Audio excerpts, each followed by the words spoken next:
দুই হেভিওয়েট প্রার্থীর মধ্যে দাঁড় করানো হয়েছে। আপনি কি কি ইস্যু নিয়ে লড়াইয়ে নেমেছেন?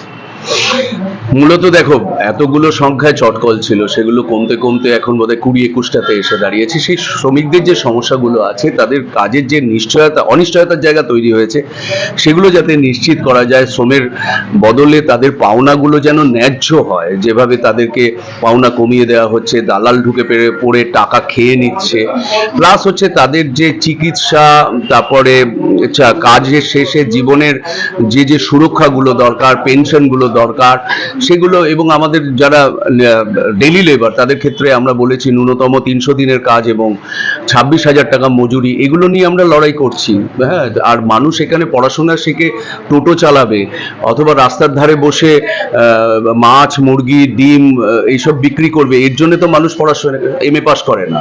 তো সেখানে একটা শিক্ষিত ছেলে মেয়েদের যেমন টেট SSC দিয়ে চাকরি পাচ্ছিল SSC চালু হওয়ার পর, সেরকম একটা পরিবেশ চাই। সেই পরিবেশটা তৈরি করার জন্য তো আমরা লড়াই করছি।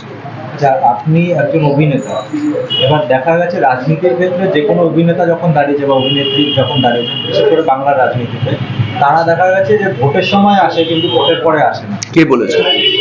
বিশেষ করে না, সম্প্রতি আমার বন্ধু জুন মালিয়ার সম্পর্কে তো এই কথাটা বলতে পারেনি। না, যেরকম অভিযোগ উঠেছে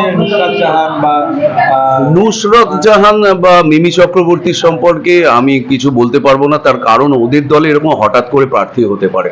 আমাদের দলে দীর্ঘদিনের যদি আপনার আন্দোলন করার, ট্রেড ইউনিয়ন করার অভিজ্ঞতা না থাকতো, তাহলে দল আমার মনে হয় না আমাকে প্রার্থী করতো।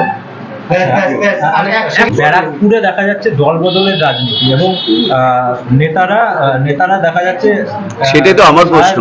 মানে আমি বলছি কেউ যদি জিতে যান, কেউ যদি হেরে যান, তারা নিশ্চিতভাবে তাদের দলে থাকবেন। তো আমরা তো লাল ঝান্ডা নিয়ে চলেছি, লাল ঝান্ডা নিয়েই মরবো।